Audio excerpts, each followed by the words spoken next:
Mezzogiorno in punto, buona giornata, ben trovati dalla redazione di Rete Veneta, lo spazio consueto con l'attualità di giornata, quella delle ultime ore che evidentemente è legata alla annunciata, non ancora del tutto formalizzata crisi di governo, la situazione dei contagi, le decisioni che devono riguardare tutta Italia su cosa succederà dopo la scadenza con domani, venerdì 15, del DPCM di Natale, quali criteri saranno adottati, per quanto ci riguarda se rimarremo come Veneto in zona arancione oppure se cambierà qualcosa.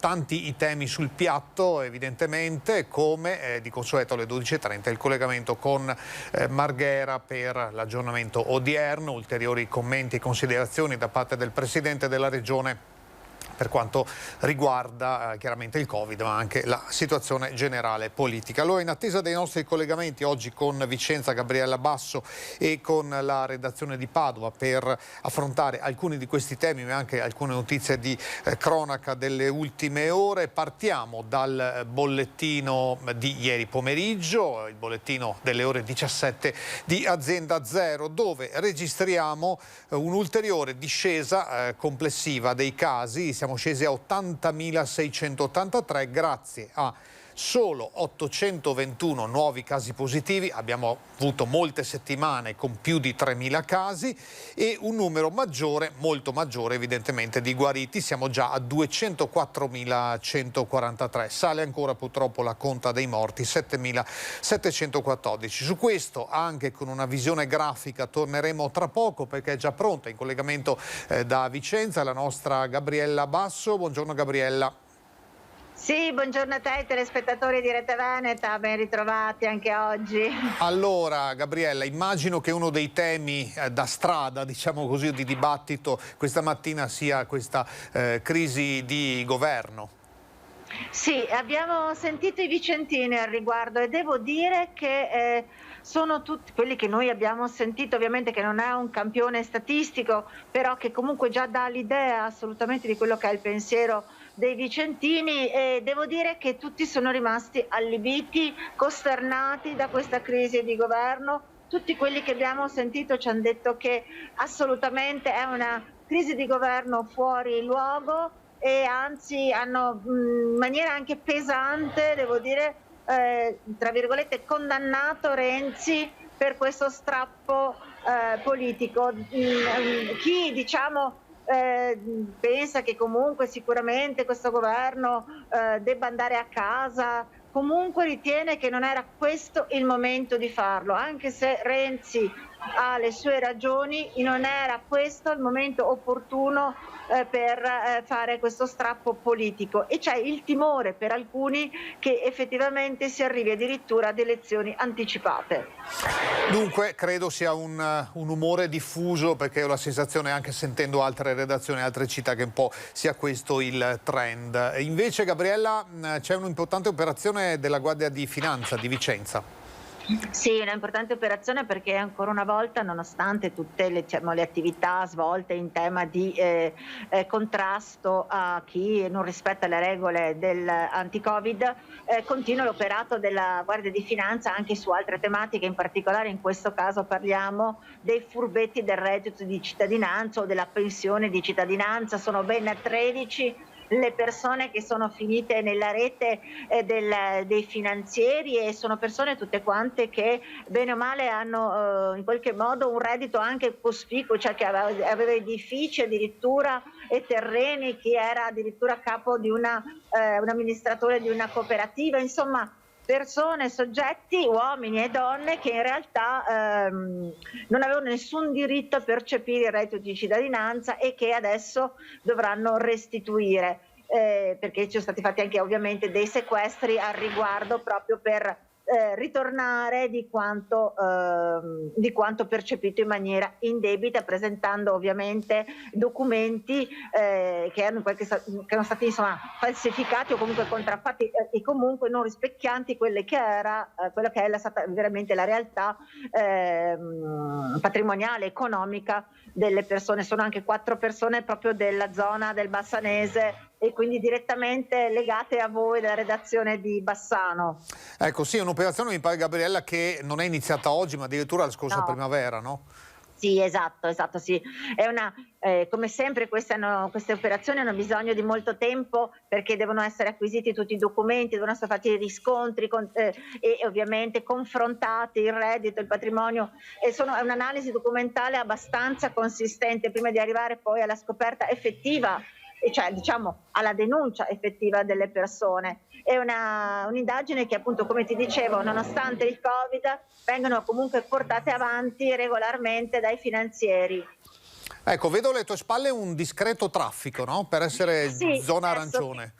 No, ma infatti c'è parecchio movimento in città Vicenza, la zona arancione non è che lascia a casa le persone, non gli consente comunque di raggiungere i posti di lavoro, le attività economiche, andare a fare la spesa. Sicuramente c'è, poi questa è una zona siamo in via Vaccari, zona ferroviaria di Vicenza, dove c'è parecchio traffico, un quartiere molto vivo della città di Vicenza, quindi siamo fuori dal centro storico in questo caso, ma siamo qua perché stiamo per andare in una farmacia dove per sentire appunto la titolare, ma più che altro per un programma fatto da Federfarma che vede la distribuzione in 25 farmacie dei saturimetri che però vengono dati appunto a titolo gratuito alle persone che i farmacisti individuano in base a quelle che sono le loro patologie legate al sistema respiratorio, e faranno parte però di un progetto, queste persone appunto selezionate, di un progetto di monitoraggio e di analisi proprio di questa,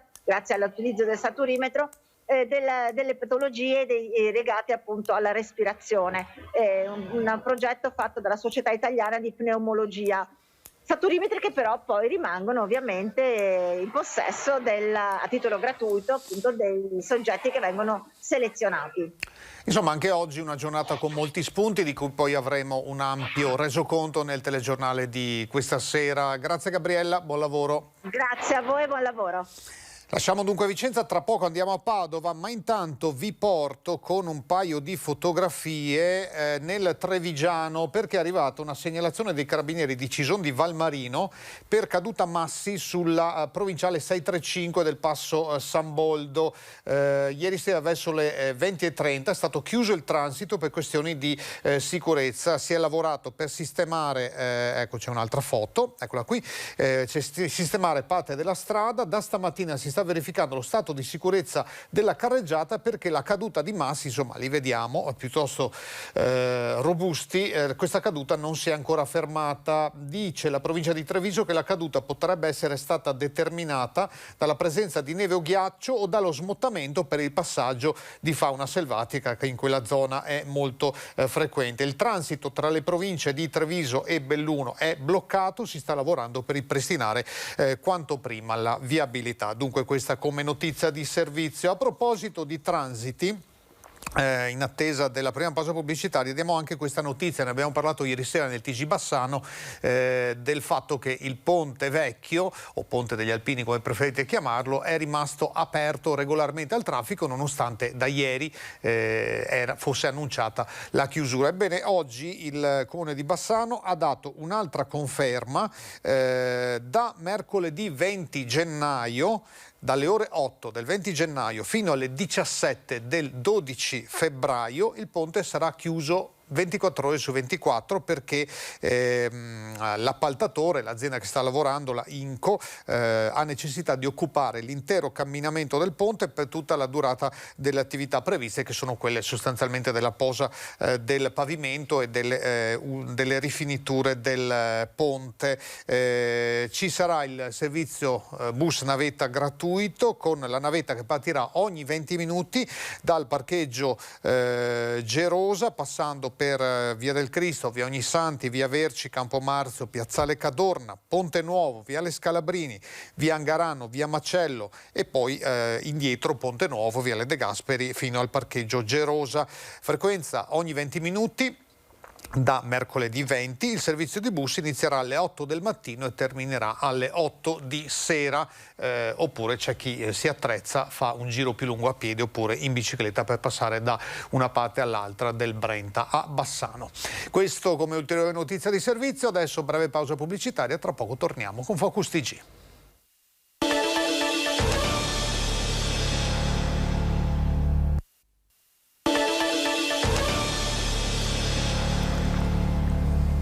Ancora insieme con Focus TG, come ricorda la nostra grafica alle 12.30 il collegamento con Marghera, sede della Protezione Civile regionale, per gli ultimi aggiornamenti sulla situazione Covid da parte del Presidente della Regione Luca Zaia. Come annunciato adesso andiamo a Padova. Buongiorno Chiara Gaiani.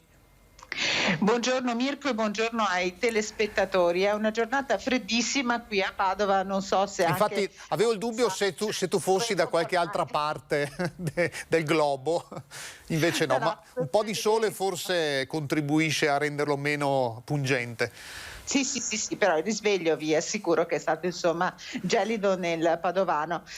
Padovano che però si è risvegliato anche diciamo con il cuore colmo di gioia perché la notizia insomma era già stata battuta, ha fatto il giro molto velocemente di tutti gli amanti sport, ma non solo dello sport, perché Alex Zanardi ha pronunciato nelle ultime ore le sue prime parole. Lo ricorderemo, il campione paralimpico era stato colpito da un gravissimo incidente stradale a giugno, dopo ricovero prima a Siena dove c'è stato un incidente, poi a Milano al San Raffaele, adesso lui è ricoverato a Padova, all'ospedale di Padova, e a dare la notizia è stata la neurologa che tuttora lo ha in cura dell'ospedale San Raffaele. Quindi tutti siamo con Alex Zanardi e certo in questo momento così difficile le buone notizie secondo me insomma riscaldano veramente il cuore di tutti. Certo, un po' di respiro insomma in queste situazioni difficili. Abbiamo parlato poco fa di crisi di governo, sappiamo della situazione Covid, sappiamo che a Padova arriverà 1 miliardo di euro dal recovery plan, giusto? Anche questa è una buona notizia per Padova, ma sappiamo anche che è imminente una protesta dei gestori dei locali. Assolutamente sì, è vero. Domani è il giorno in cui alcuni gestori di locali, ma anche di storiche pasticcerie e di bistrò, hanno deciso, nonostante i divieti imposti dalla zona arancione dove ci troviamo, di tenere aperti i loro locali. Lo faranno sia a pranzo sia a cena. Nel TG di questa sera vi proporremo poi l'intervista ad uno di questi gestori, a Luca Scandaletti del Sablon dell'Arcella, per chi conosce un po' la città di Padova, tra Arcella e Ponte Vigo d'Arzere. Cercheremo di capire quali sono le loro ragioni. Ieri ne aveva parlato anche in conferenza il presidente Luca Zaia, hanno preso posizione su questo anche le associazioni di categoria, pur tutti capendo le ragioni che stanno muovendo queste persone a tenere aperti i locali. Le associazioni di categoria hanno fatto un passo indietro. L'emergenza sanitaria è una cosa seria, lo ha ricordato anche ieri il presidente Luca Zaia. Siamo in un momento in cui i contagi sembrano frenare, tutti e non hanno quasi il coraggio di dirlo, lo stanno dicendo sottovoce. Su questo quindi insomma ci sono queste due posizioni che stanno insomma cercando un dialogo, che stanno cercando di capire come muoversi, appunto. Però ribadisco, le associazioni di categoria hanno fatto un passo indietro su questo. Volevi dirmi qualcosa, Mirko? No, procedi pure. Ecco, allora invece adesso se la redazione ci aiuta vi proporremo quanto hanno detto il presidente della provincia di Padova ieri, Fabio Bui, e il presidente di Confesercenti Padova, Nicola Rossi, a proposito dei ristori. Sappiamo che i ristori di Natale stanno arrivando nelle casse di molti. Ieri noi vi abbiamo proposto la voce di una ristoratrice che ci ha raccontato come veramente stiano arrivando poche briciole. Sia il presidente Bui che Nicola Rossi dicono bisogna cambiare la logica, non parliamo più di ristori, parliamo di rimborsi, altrimenti ci sono intere categorie di lavoratori che rischiano di chiudere le loro imprese. Allora, ringraziamo Chiara Gaiani, la redazione di Padova, a cui auguriamo buon lavoro, e vediamo queste dichiarazioni di Fabio Bui e Nicola Rossi. Allora bisogna passare dal concetto dei ristori al concetto dei rimborsi. Qualcuno mi dirà dove si troveranno i soldi, non ci sono i soldi. Io dico i soldi vanno trovati laddove oggi si stanno spendendo per tutti quei interventi assistenzialisti che non portano da nessuna parte.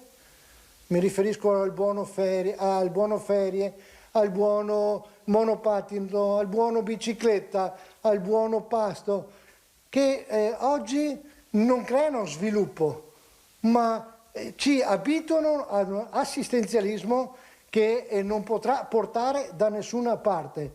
Oggi dobbiamo dare lavoro alle imprese, dare certezze alle imprese che devono sapere quando possono ripartire e quando possono ripartire rimanendo aperti, non ad intervalli che non portano a nessuna programmazione né nella loro attività né nelle nostre scelte.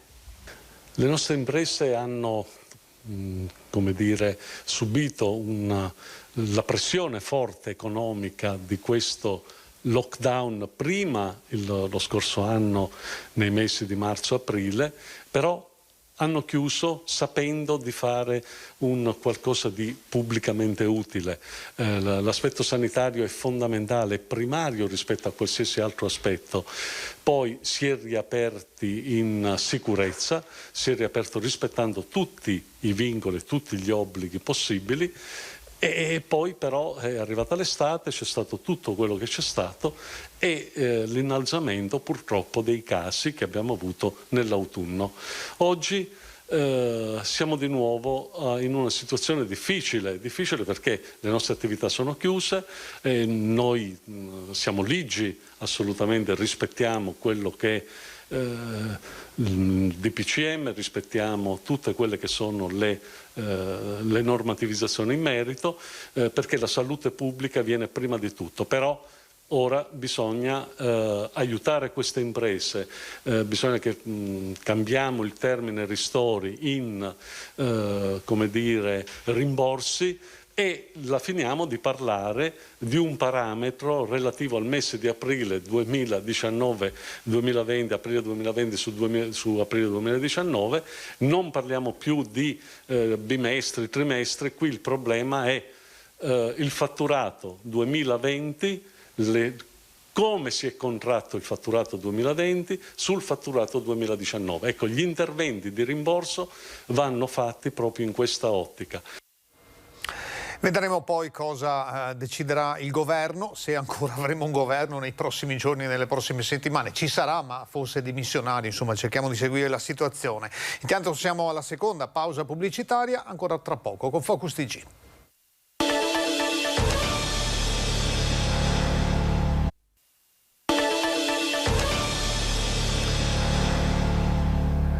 Le 12:21, ancora buona giornata, ben ritrovati in Focus TG. Possiamo aprire la consueta finestra di anteprima su Marghera, dove tra poco ci sarà il consueto punto stampa quotidiano del Presidente della Regione, Luca Zaia, sulla situazione Covid, ma immagino anche sui temi politici. Le ultime voci parlano di una elezione possibile, probabile nel mese di giugno. Insomma, vedremo, perché le ultime 24 ore sono state molto concitate. Intanto parliamo di Covid con le ultime anticipazioni che tra poco saranno sviluppate. Questa mattina nella videoconferenza con i governatori il Ministro della Salute Roberto Speranza ha annunciato il combinato disposto del decreto legge approvato ieri sera e del nuovo DPCM, quello che scade domani. Domani scade quello di Natale, poi ci sarà quello nuovo.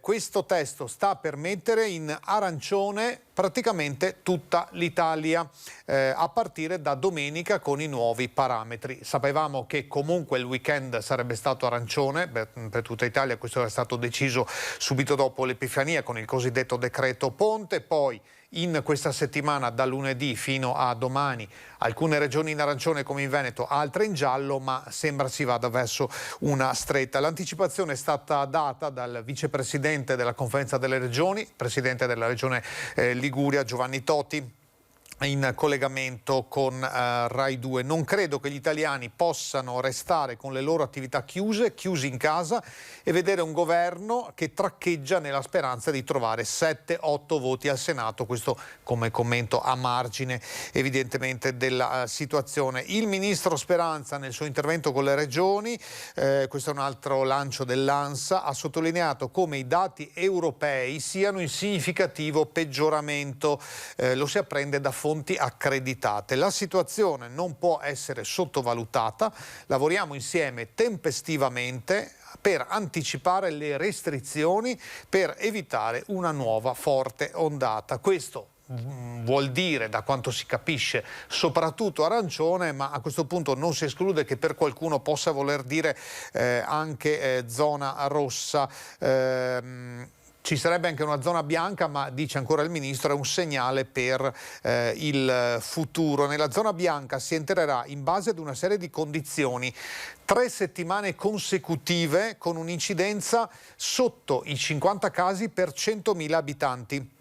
RT sotto 1 e rischio basso. I provvedimenti entrano in vigore dal 16, quindi da sabato, nuove soglie per l'ingresso nelle fasce, si va in zona arancione anche con RT1 o rischio complessivo alto, il Veneto si trova in questa situazione, si va in zona rossa con RT 1,25, divieto di spostamento anche tra regioni gialle con le deroghe già previste e la proroga dello stato di emergenza fino al 30 aprile, il limite di 2 persone per andare a trovare a casa parenti o amici una volta al giorno, come era successo nei giorni rossi di Natale. Insomma, queste sono le prime anticipazioni che arrivano da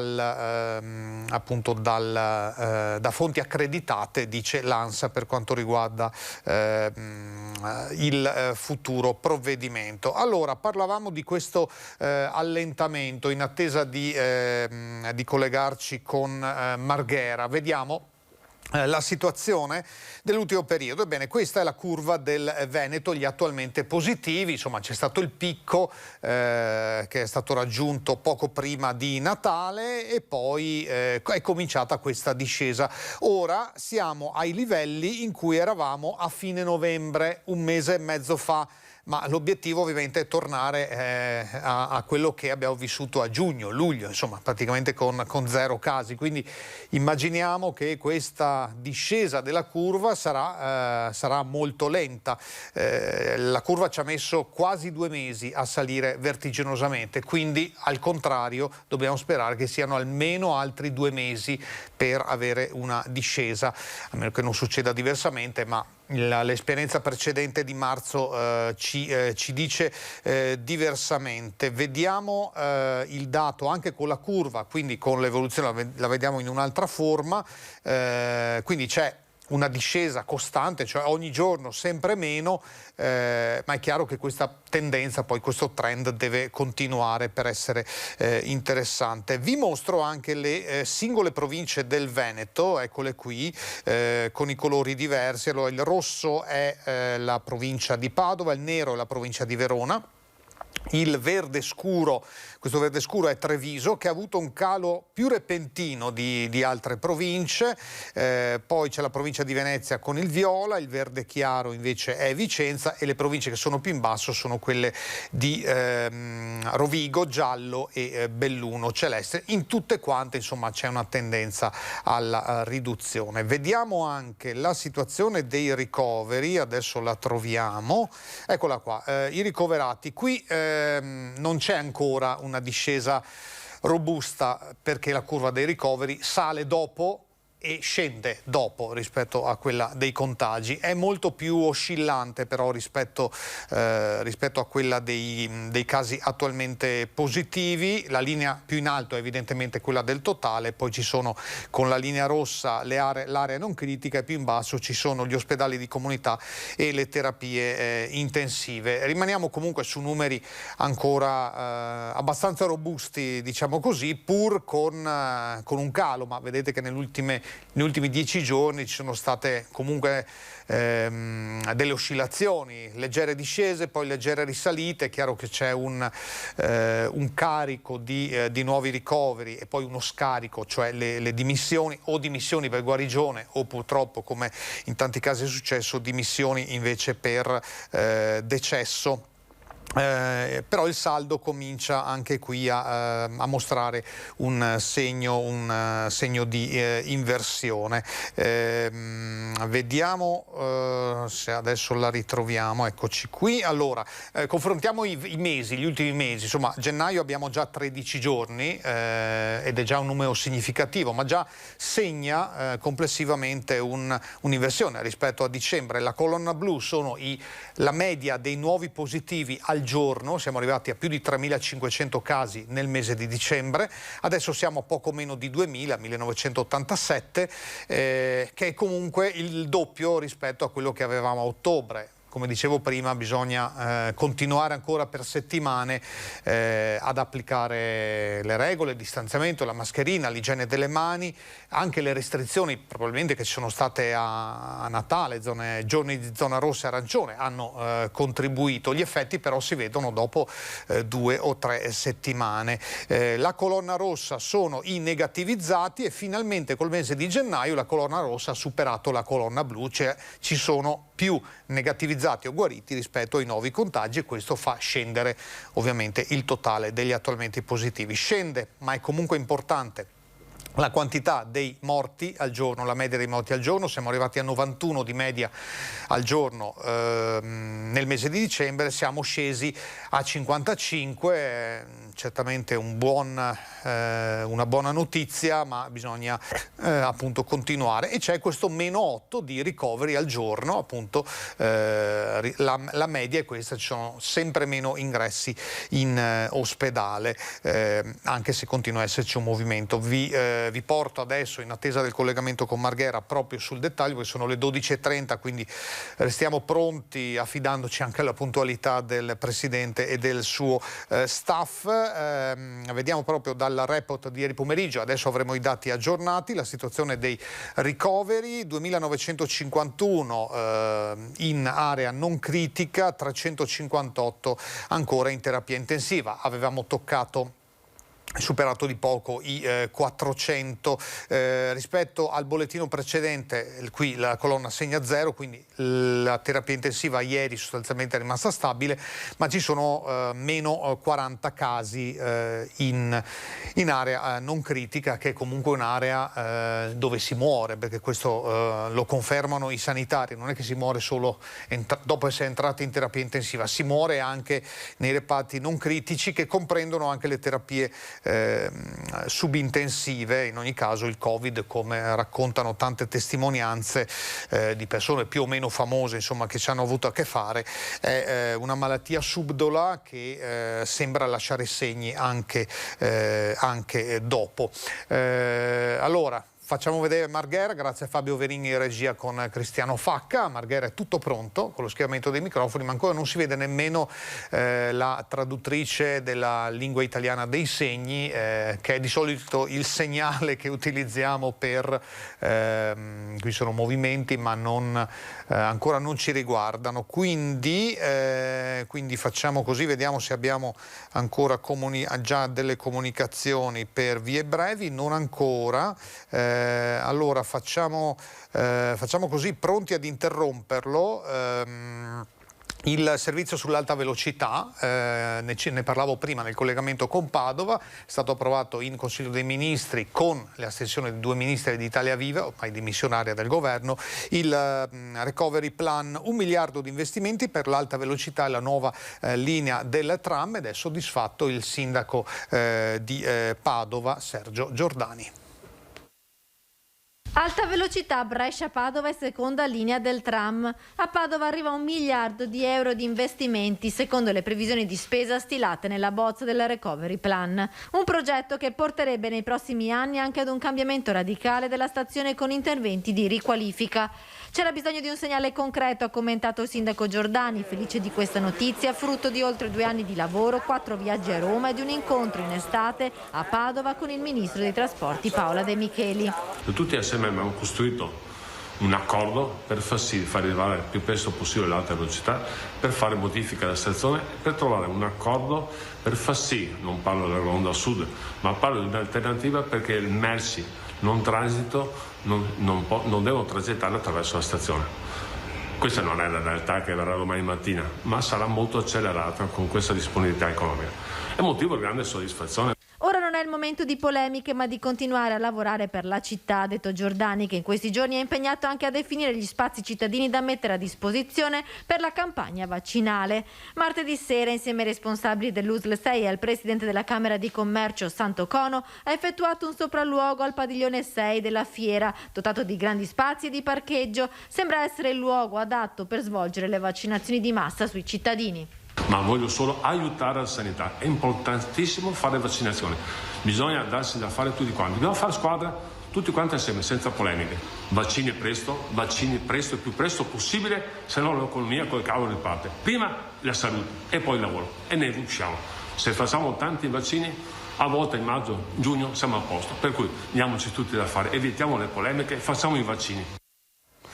E dunque l'appello anche del sindaco di Padova Sergio Giordani. Restiamo su Marghera, ma nel frattempo ci sono arrivati e sta arrivando anche Zaia, è arrivato il bollettino, ma ne dà racconto direttamente il presidente. Linea a Marghera.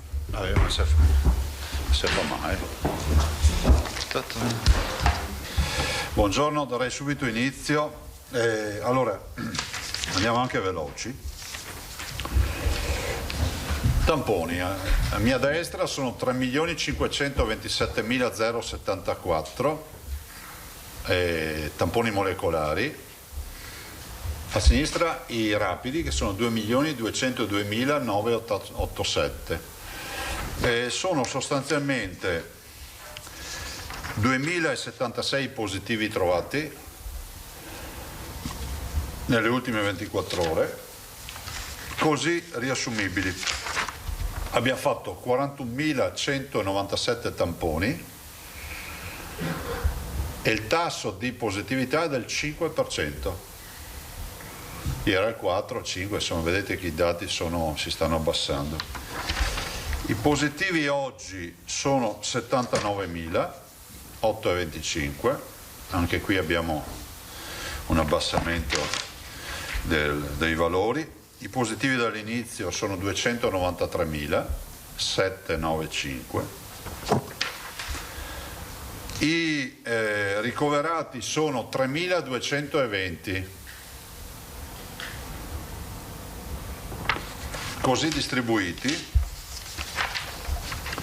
abbiamo 128 ricoverati in meno rispetto a ieri e esattamente ne abbiamo meno 119 in area non critica a meno 9 in terapia intensiva, quindi siamo al 14° giorno di calo.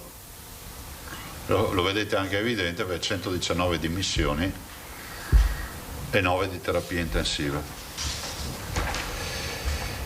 I morti, purtroppo il dato che inizierà per ultimo a calare, sono 101, sono 7.785. I dimessi aumentano, sono 12.465. Abbiamo dimesso 235 persone in 24 ore.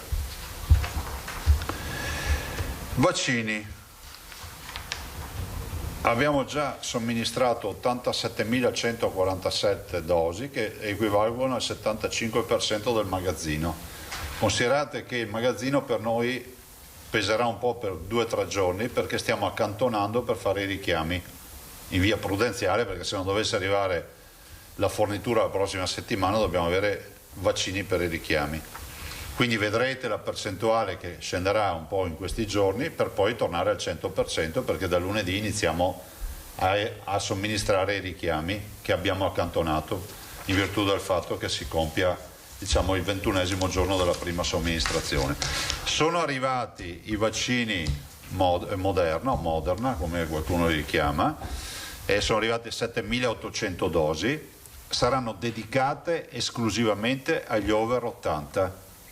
Ovviamente si inizierà a vaccinare fuori dalle case di riposo, perché per le case di riposo stiamo andando avanti col Pfizer, e posso dire che ragionevolmente con la seconda dose dovremo chiudere alla volta di fine gennaio.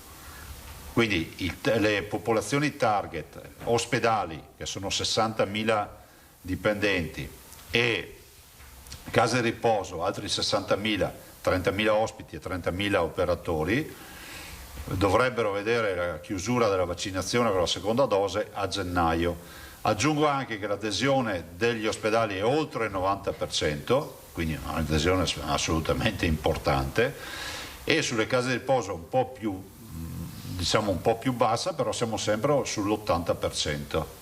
quindi direi che anche se c'è meno adesione siamo sempre a livelli di adesione importante. E considerate però che gli ospiti fondamentalmente sono pressoché tutti vaccinati, quindi il tema dell'adesione riguarda in particolar modo gli operatori. Questa mattina si è tenuta la riunione con il governo, abbiamo avuto la riunione sia su anticipazione di PCM che sia sul tema dei vaccini. Su DPCM avete visto che avrete appreso della riduzione del periodo, diciamo, di chiusura dei confini regionali al 15 di febbraio, non più a marzo. L'idea delle regioni è quella comunque che ci sia modo anche di fare dei tagliandi strada facendo, perché non è che possiamo pensare che una regione finisca in zona arancione e ci resti ad libitum, cioè in modo tale da controllare i dati, ma questo è innegabile, perché è giusto valutare per bene i dati epidemiologici. Io ci aggiungerei che sarebbe anche ora in questo Paese, dopo 12 mesi, di cercare anche di uniformare i dati. Sembra che dal 15 di gennaio ci sia finalmente nel bollettino la colonna dei tamponi rapidi. Adesso cerchiamo di capire come verrà interpretata, perché comunque è una fase diagnostica che tutte le regioni hanno e tutto il mondo ha, quindi nel momento in cui tu trovi, diciamo, positivi, li trovi anche in virtù, e soprattutto perché fai testing che altrimenti non faresti se avessi solo i molecolari nella fase di screening. E per quanto riguarda i vaccini, dico anche che abbiamo ascoltato il commissario Arcuri. Si è introdotto quel principio del quale io vi ho parlato spesso, di lavorare sul fronte di garantire un magazzino prudenziale ad ogni regione, però oltre il quale non si conferiscono più vaccini, nel senso che, dato come presupposto che 2 settimane di magazzino te le puoi fare, dopodiché tu devi somministrare tutto quello che ti arriva. Se non lo somministri non te ne arrivano più vaccini, perché non possiamo avere delle realtà dove si accumulano vaccini in magazzino e altre realtà dove, se ci fossero più vaccini, inoculeremmo più vaccino ai cittadini. Ci siamo dati come presupposto di incontrarci a stretto gelo di posta, insomma, nelle prossime ore, nei prossimi giorni, con la conferenza delle regioni, per cercare di trovare una modalità per codificare questo principio, diciamo, che deve essere sempre mutualistico, rispettoso del fatto che tutti devono essere messi in condizione di fare vaccini, ma anche di fare in modo che i vaccini si possano dare a chi poi riesce a farli, perché se qualcuno fa solo magazzino, no. Ultimo aspetto, ci è stato confermato che la fornitura di Pfizer continua con i parametri che conoscete, noi ne avremo circa 40.000 a settimana, 38.000. Moderna sapete che è una fornitura molto più esigua, perché si parla di 100.000 vaccini a gennaio per poi andare a 600.000 vaccini a febbraio, però c'è un dato importante che il 29 di gennaio ci sarà la valutazione EMA per AstraZeneca. Se si apre il fronte AstraZeneca è verosimile che noi si possa chiudere la partita vaccinale per giugno, perché comunque, come vi ho sempre detto, a quel punto dipende dalla capacità della macchina vaccinale, visto e considerato che AstraZeneca dovrebbe inondare dei vaccini il mercato, sembra, il condizionale è sempre d'obbligo, però anche dai carteggi che vediamo sembra che, insomma, la fornitura sia copiosa. Si parla addirittura, se non ho visto male, di 91 milioni di dosi per il terzo trimestre, 91 milioni di dosi complessivo di 3 vaccini. Considerate che nel frattempo c'è Johnson & Johnson, ci sono altre realtà, per cui penso che verosimilmente, male che vada, noi arriveremo a primavera inoltrata, dove avremo comunque vaccini, molti più vaccini e molta più quantità sul mercato, quindi non staremo lì a avere numeri risicati ad essere vaccini, diciamo dati sicuramente in deficienza rispetto a quello che potremmo avere, però insomma si va verso un periodo di meno buio. Adesso dobbiamo fare in modo di non abbassare la guardia, la terza ondata insomma è arrivata. Vi esorto a guardare i dati di tutte le regioni, vedete che ci sono regioni che hanno fatto restrizioni più forti delle nostre in tempi non sospetti, che comunque hanno riniziato a salire. Noi dobbiamo fare in modo che il lago della bilancia non torni a salire, nel senso che abbiamo 14 giorni di calo, dobbiamo continuare ad essere rigorosi nel rispetto del distanziamento sociale e dell'uso della mascherina, e così ne veniamo fuori, perché nel frattempo avanziamo con i vaccini e quindi creiamo una mini immunità di gregge, definiamola così, che è improprio, cioè facciamo in modo che il virus cominci a trovare i nostri anziani vaccinati, i nostri operatori vaccinati e poi a seguire i pazienti oncologici, le categorie fragili e tutti coloro che hanno diritto per primi di avere il vaccino. Se avete domande? Ecco, allora iniziamo. Marco Bonet, se per favore ricordate sempre la testata e il nome. Buongiorno. Grazie. Presidente. Buongiorno. Marco Bonet, Corriere del Veneto. Una domanda extra Covid, tutta politica, sulla vicenda Donazzan, su cui lei si era già espresso chiedendole scusa, però sta diventando un caso politico, nel senso che lei saprà sicuramente che è stato presentato in Consiglio una mozione di sfiducia, che un consigliere eletto con la lista Zaia ha firmato la mozione di sfiducia consentendo all'opposizione di presentarla, quindi io faccio due domande. La prima è se la Lega sosterrà questa mozione di sfiducia al momento del voto martedì, e la seconda è se lei intende ritirare le deleghe all'assessore dopo quello che è successo. Grazie. Ma guarda, io dico semplicemente questo, che intanto non è una mozione di sfiducia, nel senso che è una mozione di riserva, che non è una mozione di sfiducia, e vedremo che discussione emergerà, anche perché comunque il gruppo deve ancora incontrarsi. Io ho chiesto le scuse, che ci fossero le scuse, e le scuse mi risulta siano state presentate, dopodiché il Consiglio è sempre sovrano. Mi fermo qui. Abbiamo mandato oggi una lettera a tutti i consiglieri. Ecco, questo è il fatto nuovo. C'è una lettera a tutti. Ecco, quindi Dei consiglieri o di lei ai consiglieri? quindi ad adiuvandum, io conoscevo solo le scuse dell'altro giorno, vedremo anche quale sarà il testo di questa lettera, scusate ma io non l'ho letto. E quindi tutto deve essere riferito all'evoluzione della discussione del Consiglio, cioè il Consiglio nel momento in cui presenta una mozione di riserva che è un istituto stabilito dallo Statuto regionale, vuol dire che il Consiglio porta in pancia la discussione per un'eventuale indicazione. Prego. Allora si rimette al giudizio finale del Consiglio, mi pare di capire. Ma guarda, io voglio essere, Albino, guarda, io voglio essere molto obiettivo ed ho l'obbligo anche di essere, come si può dire, di guardare con oggettività i fatti. Stiamo parlando di una dichiarazione, di un fatto infelice da condannare senza se e senza ma, al quale io non ci voglio assolutamente aggiungere altri contenuti, nel senso che penso che questa amministrazione è assolutamente contro le leggi razziali, è contro ogni forma di totalitarismo e dittatura, punto. So che il contesto nel quale è avvenuta questa roba è stato un contesto di assoluta goliardia, perché anche questo è. Posso anche aggiungere che improvvido anche andare in un contesto come questo, soprattutto in un momento come questo.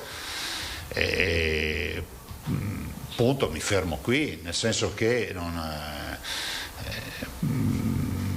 io so qual è il principio ispiratore che porta avanti questa amministrazione, che è quello del rispetto e delle idee di tutti, nel rispetto del fatto che la tua libertà finisce dove inizia quella del tuo prossimo. Figuriamoci se io posso avallare posizioni negazioniste, fasciste o altre minestre del genere. Mi conoscete, punto. Però oggettivamente ho l'obbligo di dire che insomma non mi sembra che sia stato scritto un manifesto, un nuovo manifesto fascista o altre robe. Dopo improvvida sicuramente tutta la vicenda, improvvida e assolutamente da condannare. Diciamo una leggerezza, quantomeno una leggerezza.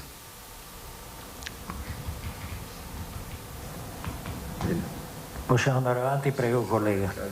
Buongiorno, Stefano Pitarello, Padova. Buongiorno.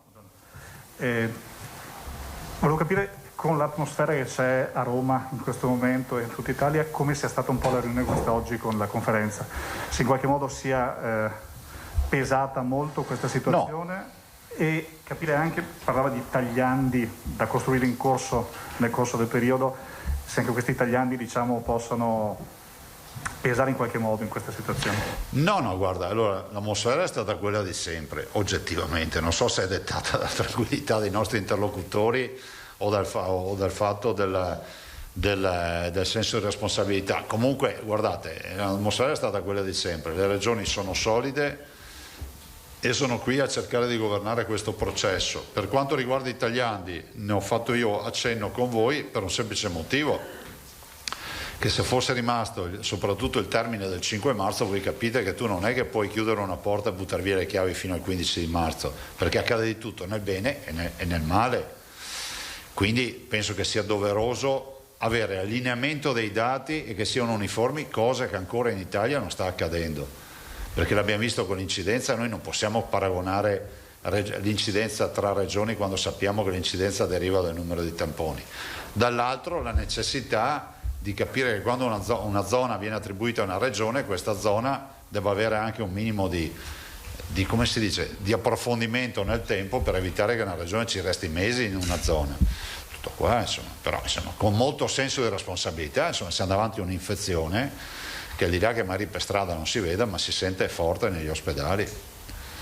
Io spero che questo calo iniziato, che insomma è evidente anche, devo dire, in questi ultimi 2 giorni anche importante, continui, perché se continua così vuol dire che io spero di poter dire un giorno che noi avevamo già dato, nel senso che mentre altri decrescevano noi crescevamo, adesso si è invertita la situazione, noi stiamo decrescendo e chi calava sta crescendo, ma questa vale anche come regola per noi, che dopo il calo c'è sempre la crescita, bisogna evitarlo.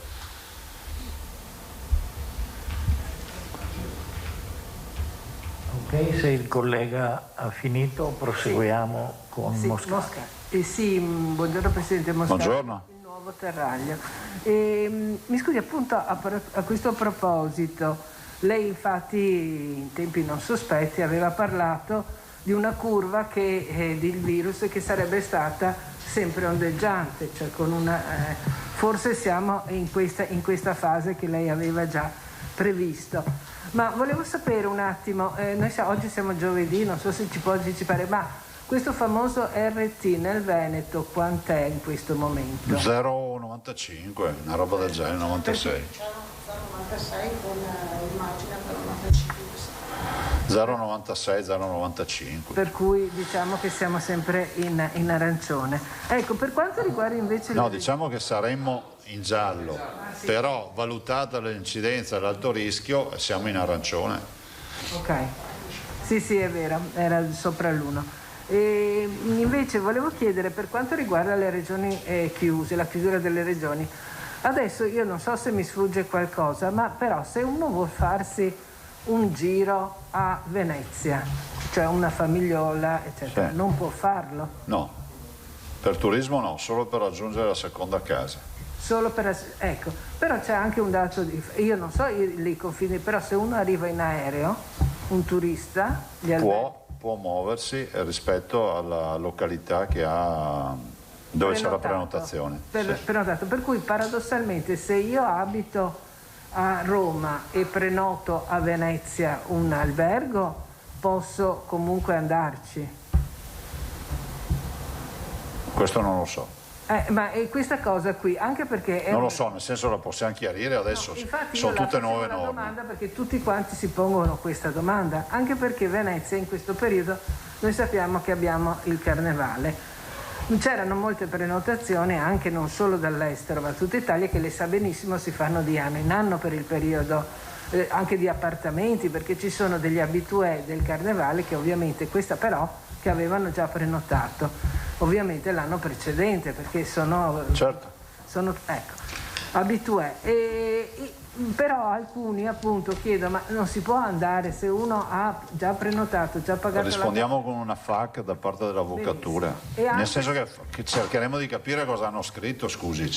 Ecco, e allora nello stesso questo spostamento della visita che non è all'interno, cioè tra i comuni, cioè se uno ha i genitori, cioè a Natale l'avevamo fatta per gli spostamenti natalizi dei parenti, ma gran parte delle persone, anche parenti, possono stare in comuni limitrofi. Sì, lo si può fare in caso di necessità o assistenza a persona che ne ha bisogno. Non per una visita. No, ma non l'ho deciso io, è quello che hanno scritto. Ma è una chiarezza. No, ma non lo dico lei, lo dico in generale per evitare di trovarmi 800 mail dopo su sta roba qua.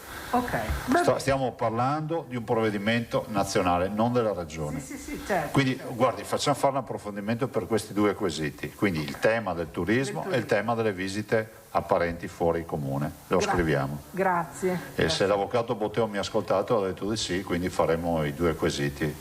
Benissimo. Con la FAC. Perfetto, proseguiamo, prego collega. Giorgio Malavasi, Gente Veneto. Buongiorno. Buongiorno. Allora, 3 domande. Una relativamente ai vaccini, prima si parlava delle percentuali di adesione, colpiva un poco il fatto che mentre negli ospedali è attorno, anzi oltre il 90%, nelle case di riposo sia attorno all'80%, ma compreso che tutti, si diceva, gli anziani, gli ospiti, insomma, vaccinati. Il che significa che essendo 30.000, gli operatori sono sul 60%, insomma, grosso modo. Sono più bassi, sì. Ecco, un 40% di mancata adesione fa un pochino pensare. Mi verrebbe a dire qual è la lettura che ne viene data e insieme se sulle quasi 100.000 ormai vaccinazioni che sono state fatte in Veneto ci sia stato una qualche segnalazione di effetti collaterali che vanno al di là di quelli banali di cui sappiamo. Nessuna. Al momento nessuna segnalazione. Per quanto riguarda gli operatori, voi sapete che il vaccino è volontario e ovvio è che dà anche una dimensione della sensibilità rispetto al luogo nel quale si va a lavorare. Però io non discuto su questo, nel senso che siamo in un paese libero e quindi questo è il tema. E se avessimo una vaccinazione con un'adesione più alta sarebbe meglio. Certo è che non facciamo tragedie, insomma c'è una vaccinazione che è al di sopra comunque dell'immunità di gregge, per cui in quel contesto, ovvio che poi l'immunità di gregge si raggiunge con tutta la popolazione, però insomma dai, siamo fiduciosi. Prego. Allora, le strutture, quindi anche le associazioni Euripa, UNEBA, stanno comunque monitorando bene, stanno cercando anche di fare l'opera di informazione e sensibilizzazione e sono fiduciosi anche loro, sì, insomma, che si recuperi, quindi è sempre aperta, non è che se uno ha saltato questo momento qui non lo recuperiamo, se uno decide tra 10 giorni di essere vaccinato viene vaccinato chiaramente. Ma è stata raccolta qualche motivazione, diciamo, più corposa o più che coinvolge tante persone? Dipende dalla sensibilità personale, anche dalle categorie, no? Cioè magari i sanitari sono molto più coinvolti perché si occupano di sanità, no? Qui siamo in un ambito di assistenza, è probabile insomma, che la formazione sia anche diversa da parte di alcuni operatori e ci sia magari una sensibilità diversa. Non facciamo colpe a nessuno, però il nostro ruolo è quello di rendere disponibile il servizio della vaccinazione e anche a più riprese, nel senso che tutto quello che è recuperabile si recupera. Una domanda di dettaglio ancora sui vaccini, Prego. più tecnica, diciamo, appunto sono arrivati questi quasi 8.000 dosi di Moderna. Mi pareva di aver letto da qualche parte che ogni dose di Moderna si possa suddividere, ogni flacone diciamo, di Moderna si possa suddividere in 10 dosi. 11 dosi, anche lì c'è il dibattito 10/11. Ecco. Comunque vuol dire che delle 8.000... No, sono 7.800 dosi, non flaconi. Sono già dosi. Allora, ok. Magari fossero, perché sarebbero 70.000 allora a quel punto dosi. Non è che ve ne danno meno poi, perché non scrivono questo. Microfono per favore. Prego. No, ci danno 7.800 dosi. Questo è quello che abbiamo oggi in magazzino. Sono poche, però insomma speriamo di crescere sempre di più con le dosi. Allora, per chiudere, una domanda di clima, diciamo. Prego. All'inizio di dicembre, mi pare, dicevi che era molto opportuno coinvolgere di più la gente in Veneto per evitare che poi il clima cambiato rispetto a marzo-aprile provocasse, come dire, ribellioni anche, contrarietà molto esplicite rispetto alle restrizioni. Cosa si è fatto, se si è fatto in questo senso, e qual è il clima che percepisci oggi? Ma guarda, io ho detto due cose, fra l'altro vedo Repubblica, l'ho detto a Repubblica 4 mesi fa, che il clima era cambiato e che non sarebbe stato impensabile procedere con ordinanze di DPCM, perché dissi anche, mi ricordo, la strada da qui ad aprile è lunga. Penso che sul fronte del coinvolgimento, diciamo, della strategia non è cambiato nulla, perché comunque i cittadini hanno informazioni di provvedimenti, di restrizioni, e dovremmo iniziare sempre di più, secondo me, pensare anche a fare magari quello che fanno molti paesi europei, che cominciano anche a ipotizzare, diciamo, dei nuovi scenari con delle nuove regole nella fase di convivenza con il virus. Ma questa è un'altra storia, ci sono delle esperienze a livello internazionale di alcune aperture con determinate regole molto più, diciamo, di attenzione al tema della salute. Faccio un esempio, faccio un esempio solo a titolo di esempio, se avessimo il test fai da te, che è già in Belgio si va a comprare il test in farmacia gratis con la ricetta a costo senza ricetta, è innegabile, al di là che poi partirebbero tutte le grandi riflessioni sulla validità o meno del test, però è innegabile che molte attività, immagino un ristorante, si renderebbe assolutamente disponibile a utilizzare il test per i suoi clienti in maniera tale che si creerebbe un grande screening di massa tutti i mezzogiorno, tutte le sere, pensate solo alla mole di movimentazione. Ovvio è che questo deve rientrare sui piani di sanità pubblica, quindi ho l'impressione, tanto per dire un'altra roba innovativa, che da qui a maggio accadranno queste robe qui, cioè è inevitabile, non possiamo pensare di arrivare a maggio con DPCM, restrizioni e basta, perché è ovvio che la pressione è alta. I nostri non sono di guerrafondai, qualcuno ha voluto descrivere i bar e i ristoranti che fanno io apro l'iniziativa come della gente poco per bene. Io penso che siano lavoratori per bene, che hanno fatto grande anche loro questa economia e che lanciano un grido d'allarme, sono in difficoltà, molti non riapriranno più, pensate non solo loro, alle palestre, ai negozi che si vedono decimato la loro clientela perché comunque c'è chiuso il confine comunale, insomma le difficoltà sono molte, in un contesto nel quale i ristori, da quello che ne so io, non stanno arrivando in maniera così copiosa come era prevedibile. Speriamo bene, perché adesso ci ha annunciato uno scostamento di bilancio per ulteriori nuovi ristori, però vedo che gli operatori si lamentano che non vedono soldi. Ma lo scenario nuovo non è solo ristori, è anche qualcos'altro. Prego? Lo scenario nuovo cui alludevi non è solo... No, dico, immagino che anche questa fase di diagnostica di terza generazione che sta entrando in campo, di innovazione che tutto il mondo sta portando sui piani di sanità pubblica, immagino che accadrà che, sentite, a marzo non avevamo neanche i tamponi, no? Ce ne avevamo 2.000 al giorno. Adesso ne facciamo 60.000, ma nel frattempo nel mercato è accaduto di tutto. A marzo ci sembrava di essere come si può dire, dei miracolati perché avevamo trovato il pungidito. Oggi se porti il pungidito a qualcuno dice ma cos'è sta roba? Che il mondo cambia, ma con velocità paurosa, perché è una pandemia mondiale, quindi tutti lavorano su questo tema. Mai nella storia si è realizzato un vaccino in 10 mesi. Questo dobbiamo ricordare, anzi in 10 mesi, direi in 6 mesi, perché la Cina ha iniziato in estate a vaccinare. Ecco, allora proseguiamo con il primo giro. Fois. Buongiorno Presidente. Sì, buongiorno. Filippo Fois, Media Nord-Est. Io volevo ricollegarmi alla campagna vaccinale, forse una domanda che potrà far sorridere qualche addetto ai lavori, però si tratta di un fenomeno che noi stiamo rilevando dalle segnalazioni che ci arrivano in redazione, vale a dire che ci sia un certo spaesamento nelle persone, molte delle quali tra poco si attendono la chiamata al vaccino, dal fatto che esistano diversi marchi di vaccino. Questo ha creato una certa confusione in persone che dicono ma come il vaccino dovrebbe essere uno solo perché ci sono varie marche, addirittura ci dicono ma noi possiamo aspettare, possiamo dire di no, perché vogliono quasi come se fossero diversi vaccini, capire quale funziona meglio, e questo sta creando secondo me delle perplessità per cui qualcuno probabilmente, almeno da quello che sentiamo noi al telefono, nelle mail, rinuncerà almeno in un primo tempo a vaccinarsi. Ma guarda, ti faccio un esempio, è logico e umano che pongano queste questioni, ma perché? Perché con il Covid abbiamo aperto un riflettore su tutto. Questa roba accadeva, me lo ricorda anche l'assessore Lanzarin con gli anti-influenzali, ma siccome nessuno parla del vaccino anti-influenzale, cioè diciamo la situazione è ritenuta di normalità.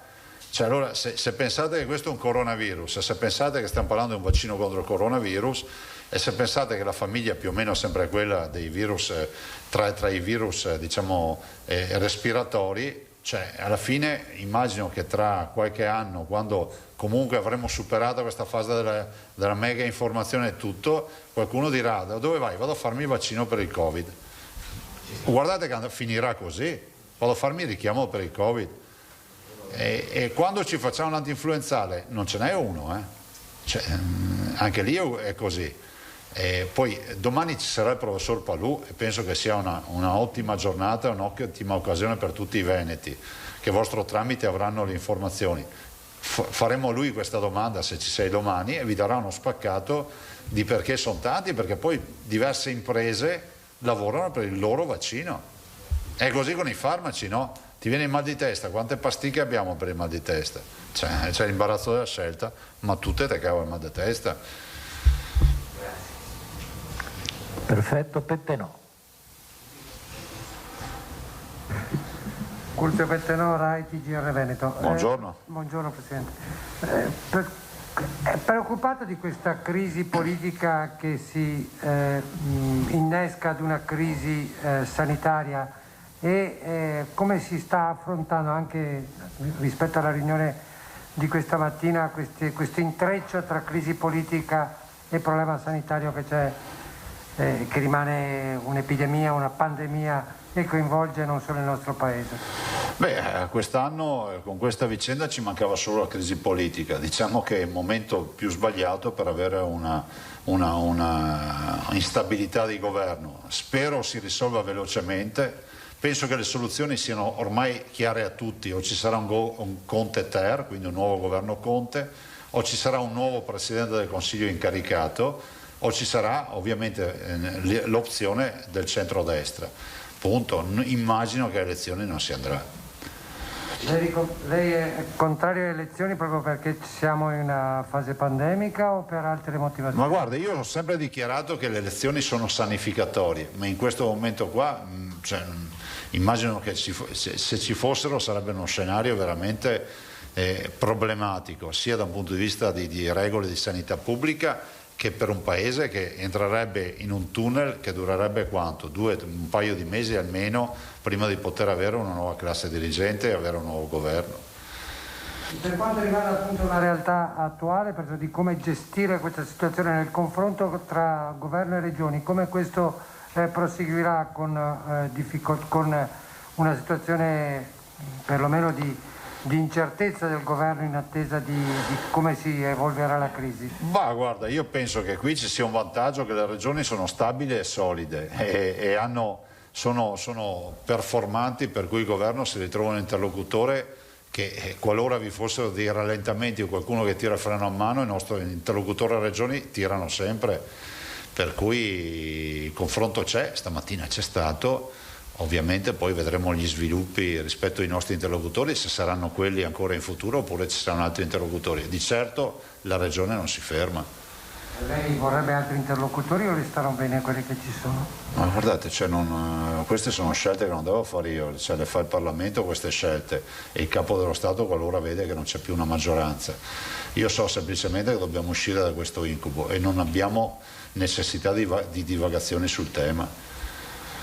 E per quanto riguarda appunto il DPCM, in ogni caso verrà designato questa sera dal governo? Ci hanno confermato che emaneranno il DPCM e immagino che sarà oggi in giornata, scada il 15, per cui non penso che non ci siano tanti tempi e quindi comunque il provvedimento va avanti, anche perché ricordo che scade il 15 l'attuale DPCM, per cui ci sarebbe un vuoto che comunque non si può creare.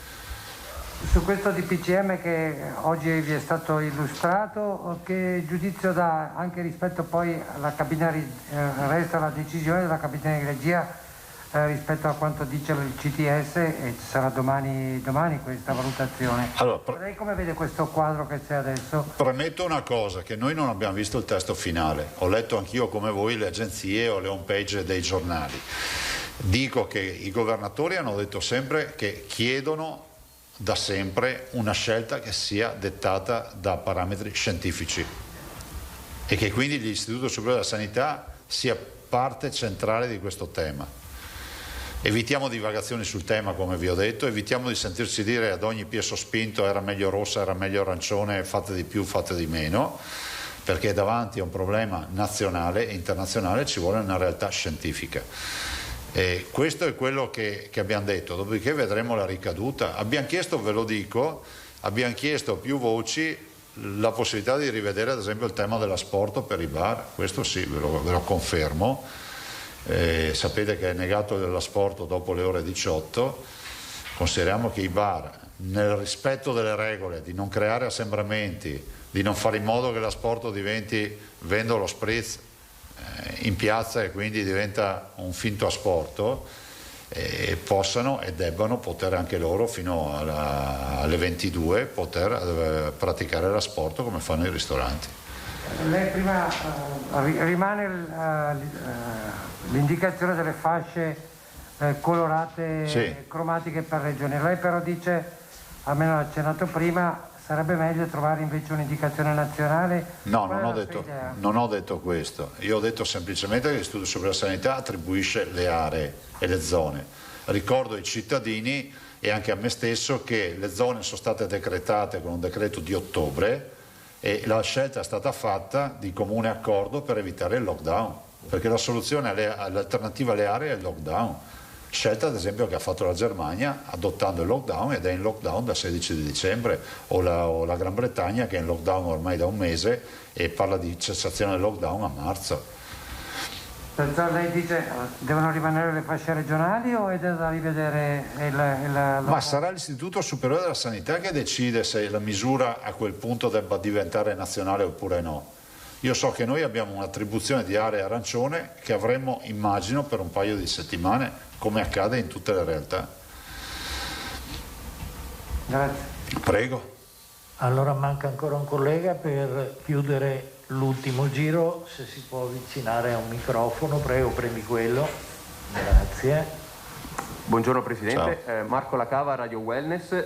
Volevo girarle una domanda di un ascoltatore di Radio Wellness arrivata questa mattina. Prego. In redazione.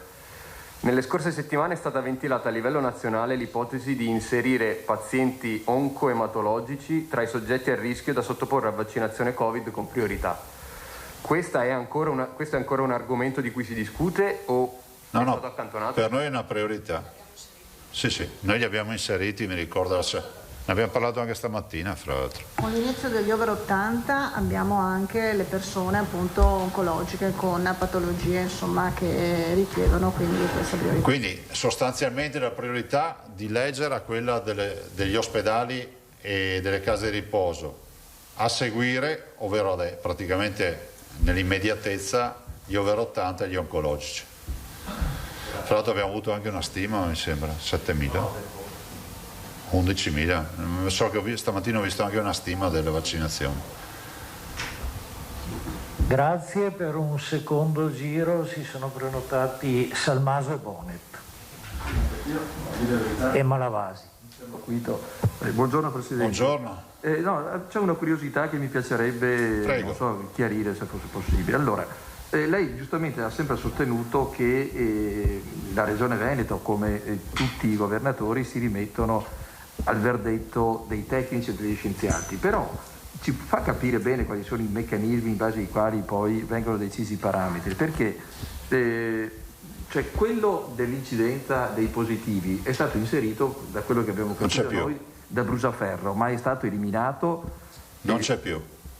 Abbiamo capito tutti che probabilmente penalizzava quasi esclusivamente il Veneto, perché è la regione che fa più tamponi, però di fatto è sparito, quindi verrebbe da dire che i tecnici propongono e poi è sempre la politica a decidere quali sono i parametri da tenere in considerazione. È così oppure no? No, guarda, ricordo, e grazie per la domanda, ricordo che lo stesso Ministro Speranza ha sollevato la questione perché comunque i parametri non sono omogenei.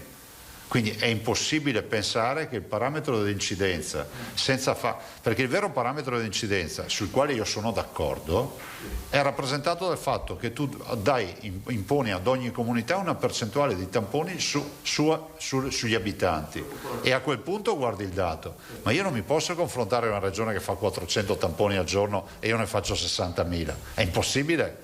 Che incidenza può avere la regione che fa 400 tamponi al giorno? Niente ha di incidenza. E quindi questa ipotesi di fare dei tamponi in rapporto alla popolazione non è ancora stata passata. Allora dico che gli scienziati hanno ragione a porre il tema dell'incidenza, che è un tema proprio accademico, ma quel tema non prescinde dal fatto che bisogna fare lo stesso numero di tamponi, perché quando lo studi sui libri parlano dell'incidenza e danno per scontato di parlare di una comunità, un bacino unico. Ma la verità è che non è così. In Italia c'è chi fa tamponi e chi ne fa pochissimi. Abbiamo regioni con gli stessi abitanti nostri che fanno 1/20 dei nostri tamponi. Cioè, capite che... Però è stato inserito invece il tema dell'alto rischio, che tiene conto dell'ospedalizzazione, e quello è un tema vero. Ricordo che noi abbiamo, come Veneto, 5 regioni, delle quali non si parla mai, che ospedalizzano più di noi, che in questo momento hanno più pazienti in percentuale della popolazione più di noi. Avrei qualche altra domanda da presentarle. Allora, prima, mentre arrivavo qui, il GR3 ha dato una notizia che vorrei capire se mi risulta o meno. Cioè, pare che il carcere di Rovigo debba diventare il carcere Covid di tutto il Trentino. Non lo so. Ha avuto una comunicazione del Ministero della Giustizia lei in tale proposito? Perché questo comporta una rivoluzione dei sistemi sanitari che è decisamente nulla. No, però se il regime carcerario, insomma il Ministero lo può decidere di autonomia? Ma sì, se decide, e penso che sia anche una scelta che può avere delle ragioni di sanità pubblica, nel senso che decide di dedicare una struttura ai Covid per evitare la diffusione del contagio, è una scelta che va nella direzione dell'isolamento, che è una delle misure di sanità pubblica.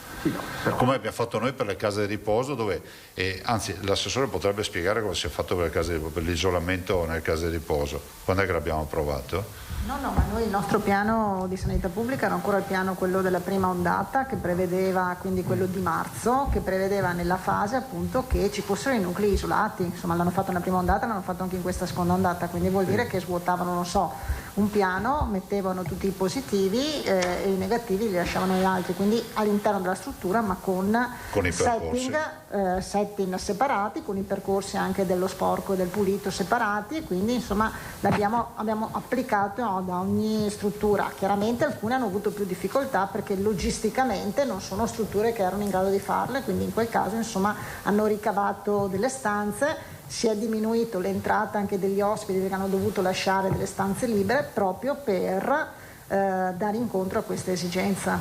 Sì, aggiungerei che allora era stato valutato su proposta dei tecnici anche il tema di fare delle strutture diciamo Covid free e delle strutture Covid per le case di riposo, ma ne venne fuori, oltre all'impraticabilità logistica, anche il tema degli operatori, che gli operatori sono sempre gli stessi.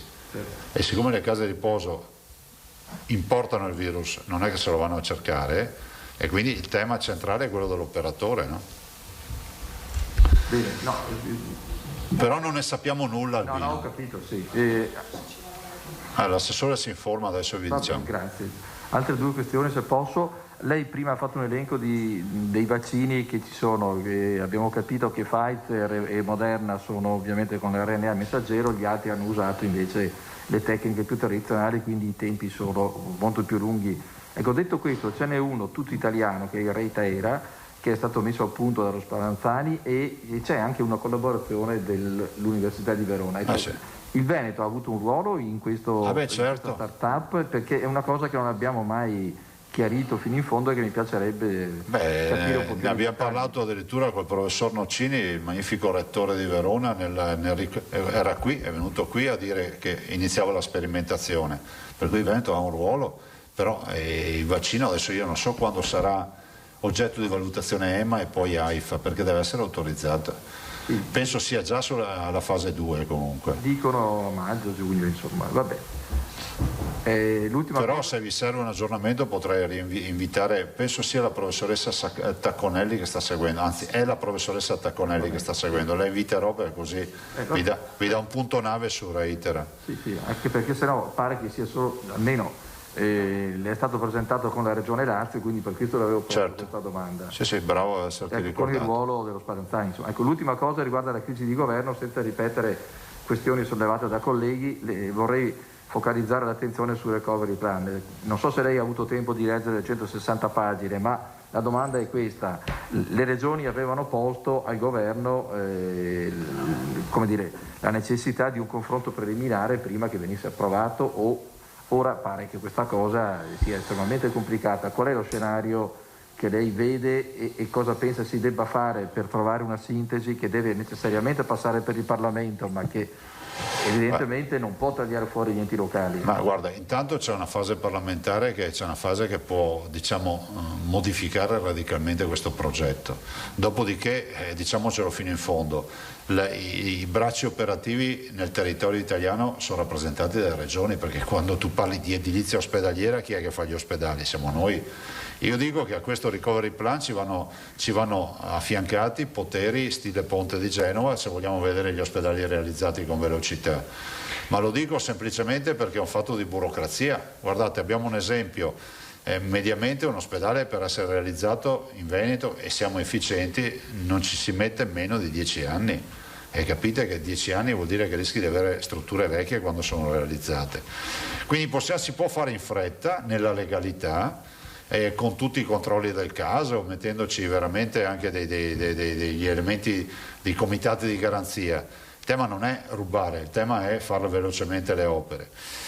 Dall'altro ci sono degli elementi che a me lasciano qualche punto di domanda. Penso a quel fracasso di miliardi sulla digitalizzazione. Allora, premesso che siamo tutti d'accordo che la digitalizzazione sia fondamentale, ma è altrettanto vero che questo è un percorso che si raggiungerà negli anni.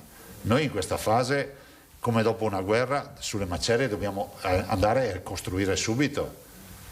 Il problema è che dobbiamo iniettare risorse nelle imprese che automaticamente creano PIL e automaticamente creano occupazione.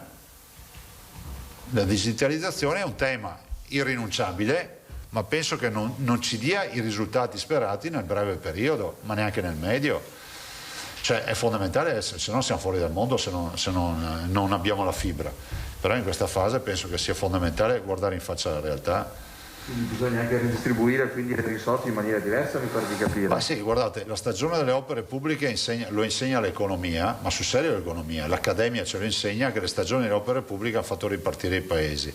Allora, siccome non dobbiamo più far strade, mi sembra di capire che su questi temi si è fatto chiarezza, o ce ne sono alcune da fare, ma non è che ci sono nuove infrastrutture oggi che sono rappresentate ad esempio dall'edilizia ospedaliera, che sono cantieri che movimentano l'economia, e l'edilizia ospedaliera secondo me deve essere cruciale, e poi tutta una serie di interventi per la competitività, per le imprese, insomma tutto quello che si riesce a dare alle imprese è fondamentale.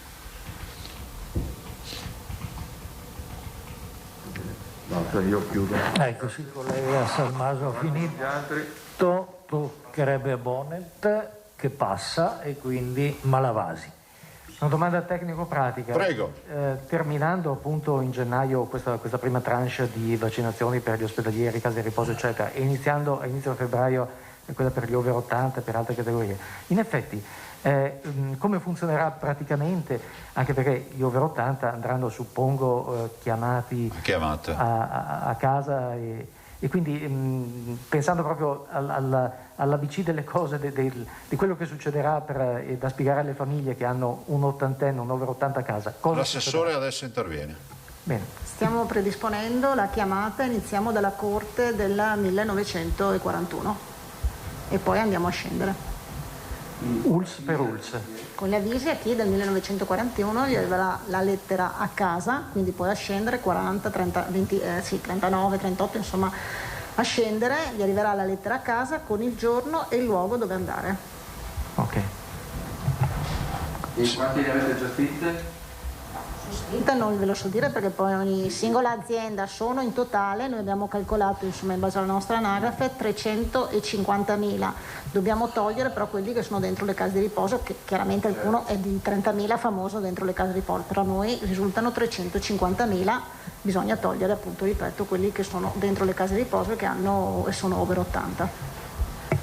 Immagino che ci sia una percentuale anche, magari non piccolissima, di over 80 che siano in difficoltà anche negli spostamenti, magari non quelli del 41. Andremo direttamente a domicilio con l'ADI, l'assistenza domiciliare, oppure con le USCA. Ok. Quando è che partite? Subito? Abbiamo i 7.800 dosi, adesso iniziamo a muoverci con quelle. Se servirà, prima chiuderemo la partita dalle case di riposo e dopodiché si parte subito. Io non ho altre richieste di intervento. Buongiorno e buon lavoro. Domani c'è il professor Palù allora. Appuntamento a domani allora con il Presidente.